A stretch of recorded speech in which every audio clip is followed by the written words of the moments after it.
প্রথমত আমরা অনূর্ধ্ব-19-এ যে আমাদের দল সুপার সিক্সে প্রোগ্রেস করেছে এটা দিয়ে শুরু করতে চাই। এটা অবশ্যই আমাদের জন্য একটা খুশির সংবাদ।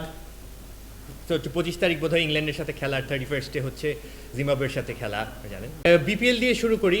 এবার বিপিএলে আপনারা বেশ কিছু পরিবর্তন দেখেছেন আশা করা যায়। Commentary, broadcasting, umpiring, of course trophy তো বোধহয় আপনারা কালকে দেখেছিলেন ট্রফির অ্যারাইভেলটা কীভাবে হয়েছিল। আর এর পাশাপাশি যেই জিনিসটা হচ্ছে আমাদের ইন্টিগ্রিটি। প্রথম থেকেই বলা হয়েছে যে আমরা বিগত মাঝে মাঝে বেশ কয়েকটা আসরে একটা সাফার করেছি আমরা থ্রু দিস ইস্যু। এই জন্য বোর্ড এই ব্যাপারে যেহেতু কোনো কম্প্রোমাইজ করেনি। আপনারা জানেন আমাদের ইন্ডিপেন্ডেন্ট একটা টিম ছিলেন এবং অ্যালেক্স মার্শাল ওইটা হেড করেছেন।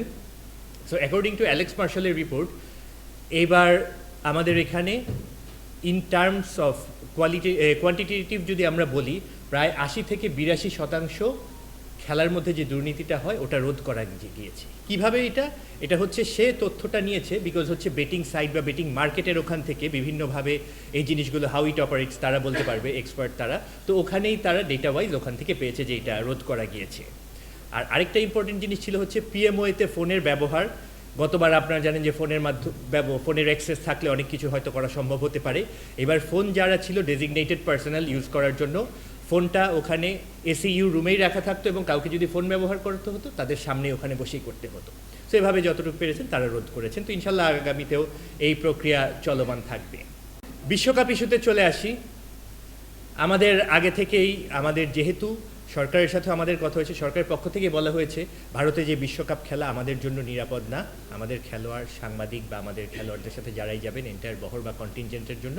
তো সেই ক্ষেত্রে আমরা রিকোয়েস্ট করেছিলাম শ্রীলঙ্কায় আমাদের খেলাটি স্থানান্তর করার জন্য, বাট আইসিসি সেটাতে সাড়া দেয়নি। বেশ কয়েক দফা মিটিং করার পরও চেষ্টা করেছি আমরা।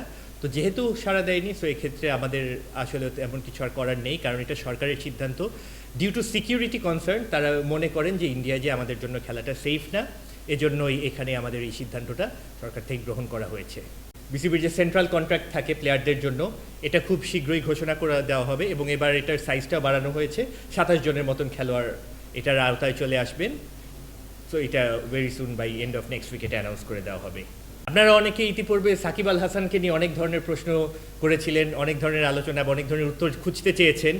তো আপনাদেরকে অবগত করতে চাই আমাদের বোর্ডে এই ব্যাপারে আলোচনা করা হয়েছে এবং বোর্ড সর্বসম্মতিক্রমে সিদ্ধান্ত গ্রহণ করেছে যে যদি বেসড অন সাকিব আল হাসানের অ্যাভেইলেবিলিটি, ফিটনেস এবং অ্যাক্সেসিবিলিটি প্লাস হচ্ছে যেইখানে খেলা হবে ভেন্যুতে ওখানে যদি প্রেজেন্ট থাকার মতো ক্যাপাসিটি থাকে, অবশ্যই বোর্ড বা সিলেকশন প্যানেল সাকিব আল হাসানকে পরবর্তীতে সিলেকশনের জন্য বিবেচনা করবে।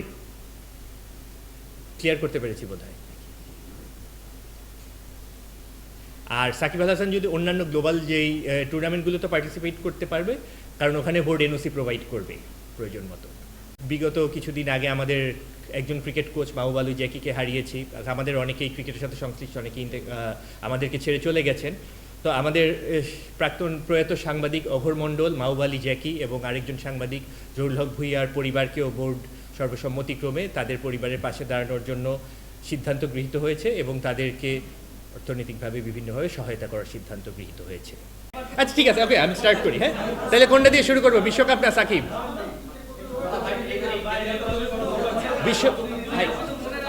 আচ্ছা ঠিক আছে, কোনটা দিয়ে শুরু করবো? উত্তরটা আমরা দিব। বিশ্বকাপ না সাকিব? আচ্ছা ভাই প্লিজ আপনি বলেন, বিশ্বকাপ না সাকিব? আচ্ছা আচ্ছা আচ্ছা ঠিক আছে ওকে। আচ্ছা, আমাদের বোর্ডের থেকে আপনারা আগে বিবৃতি শুনেছেন যে বিশ্বকাপে আমরা সরকারের আমাদের সিকিউরিটি রিপোর্ট প্লাস হচ্ছে আমাদের বোর্ডের মন্তব্য আপনি শুনেছেন যে বিশ্বকাপে ভারতে খেলা আমাদের জন্য সেফ না, এটা আপনারা শুনেছেন। আমরা আইসিসিকে রিকোয়েস্ট করেছি শ্রীলঙ্কায় আমাদের খেলা স্থানান্তর করার জন্য। তাদের সাথে আমাদের একাধিক দফা মিটিং হয়েছে, ওনাদের রিপ্রেজেন্টেটিভ আমাদের এখানে এসেছিলেন, সেখানে সরকারের উচ্চ পর্যায়ের প্রতিনিধিও উপস্থিত ছিলেন। তারপরে জুম মিটিং হয় এবং আইসিসি বোর্ডের সিদ্ধান্ত জানিয়ে দিয়েছে যে আমাদের খেলা স্থানান্তর করবে না। ভারতে আমরা খেলতে যাব কি না আমাদের অ্যাজ ইট ইজ এই ফিক্সচার অনুযায়ী খেলতে হবে। কিন্তু তারপরও সরকার তাদের ক্যাবিনেট মিটিং ছিল যেদিন আমাদেরকে আইসিসির থেকে বোর্ড মিটিং হয় তার পরের দিন ওখানে সিদ্ধান্ত আসে।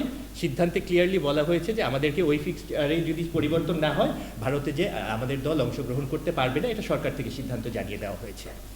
ওটার পরে আমরা পরবর্তীতে আইসিসি বলেছিল 24 ঘন্টার মধ্যে রিপ্লাই করতে, আমরা তাদেরকে আবারও জানিয়েছি বিনয়ের সাথে যে এই ফিক্সচার অনুযায়ী আমাদের পক্ষে খেলতে যাওয়া সম্ভব না।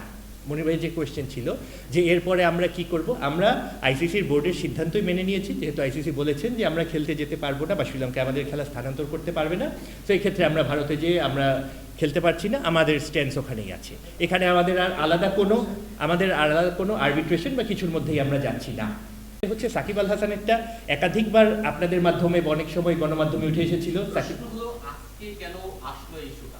আজকে আসলো কারণ গত মিটিং এর পরেও বছর পেরিয়ে গেছে, 1.5 বছর বাংলাদেশে ঢুকতে পারবে না একটা লোক, সেই লোককে হঠাৎ করে কেন মানে এখানে প্রেজেন্ট করা? সিকেন ভাই, এখানে তো আমাদের বোর্ডের সিদ্ধান্ত, এটা তো আসলে আজকের মিটিংয়েই হবে না কবের মিটিংয়েই হবে, এভাবে তো আসলে আপনার বোধহয় জবাবদিহিতার মধ্যে আনা ঠিক না, কারণ বোর্ডের এজেন্ডার মধ্যে থাকে। কারণ আমাদের আজকে সেন্ট্রাল কন্ট্রাক্টে সকল প্লেয়ারের পারফরমেন্স অ্যাভেলেবিলিটি নিয়ে রিভিউ করা হয়েছে।